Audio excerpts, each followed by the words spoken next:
If you've ever been told just to push harder during your workouts, you end up wondering, like, what does that actually mean?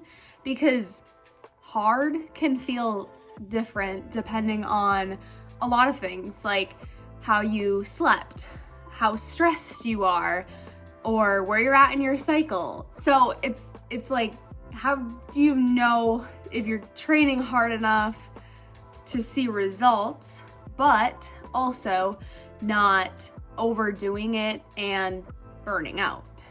Hi guys, I'm Leah. I am an online fitness and nutrition coach, and I also do a little bit of vlogging here on YouTube.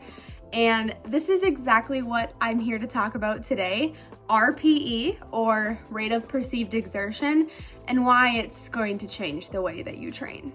Okay, RPE stands for rate of perceived exertion. So how hard does the exercise feel? It's a scale from 1 to 10, and you can use it for every set you're doing in the gym. And it's really not about how hard you should be working, like how hard or what weight you should be lifting according to what you lifted last week. It's really about, like, in the present, in the now, real time, how hard should you be working according to how you feel. So like I said, it's a scale from 1 to 10, RPE 10. Let's do the breakdown a little bit here. RPE 10 is going to mean you went till failure. You could not do any more reps even if you tried. And then an RPE 9 is going to be close to failure, but not quite. You could have done one more rep. RPE 8 is when you would have around 2 reps left in the tank, and an RPE 7 is 3 reps left in the tank, and so on. When I program workouts, I usually put them around RPE 5 and 6, so that can kind of tell you, okay, a warm-up weight is what a 5 or a 6 feels like. Anything more would be like a working set. And all of this is how many sets you could, or reps you could do with good form. That's the nuance to it. It's not just like, oh yeah, I could do a set, but, I keep saying set. I could do a rep, but it would put me at risk of severely hurting myself. No, it's okay. An RPE 10 is I did absolutely as many sets. Stop saying sets.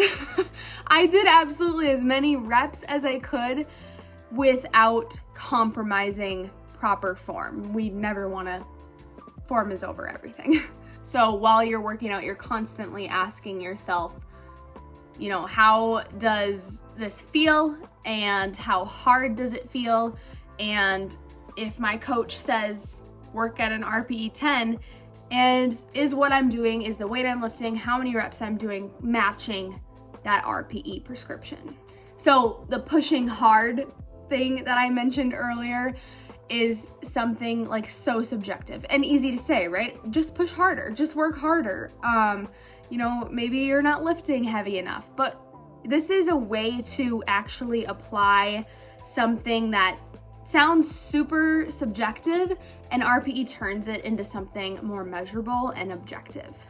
Okay, so if you are or were an athlete, you may have done what's called a 1 rep max test, which is a very well-named test. It's just how much weight you can lift on a certain exercise for a single rep.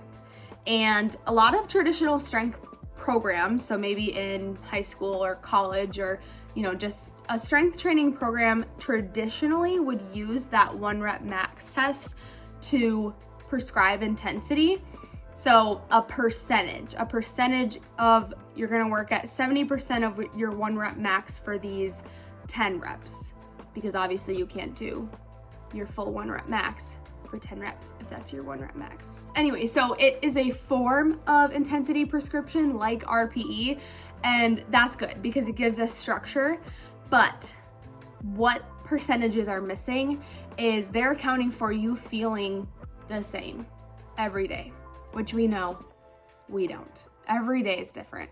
And you can't really plan for that stuff some of the times too. So when you say you need to lift exactly this amount, it just doesn't always work out.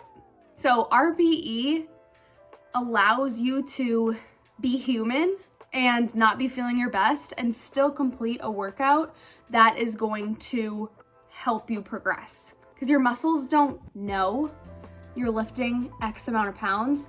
They know how hard they're working, and that is why RPE works so well.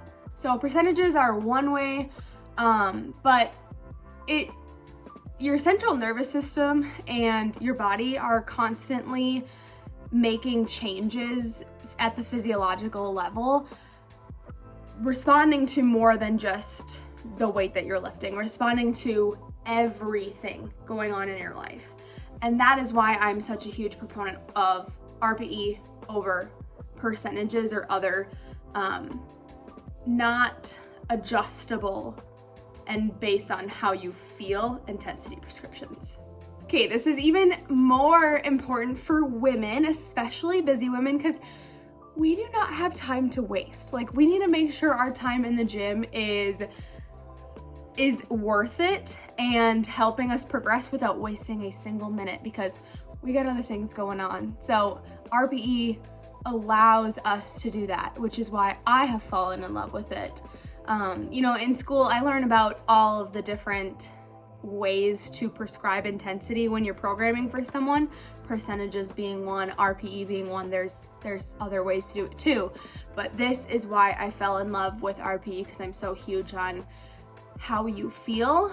And when I do specialize in working with women, and majority of them are super busy, like we're doing our very best to fit this in, we're not wasting any time. We're gonna optimize the training that you're doing. It keeps your training productive and effective without ignoring all of the other important factors that are playing a role in your health. I always say those things matter too. It's not just about lifting a certain amount or getting a certain amount of workouts in per week, which is where I see so many women go wrong, unfortunately, because they feel like, and we're kind of just like taught to think more is better. And if every workout doesn't end in being a sweaty puddle and just exhausted, then it didn't count, or it didn't help you reach your goal, whether that's losing fat, building muscle, maybe a combination, or whatever your body composition goals are.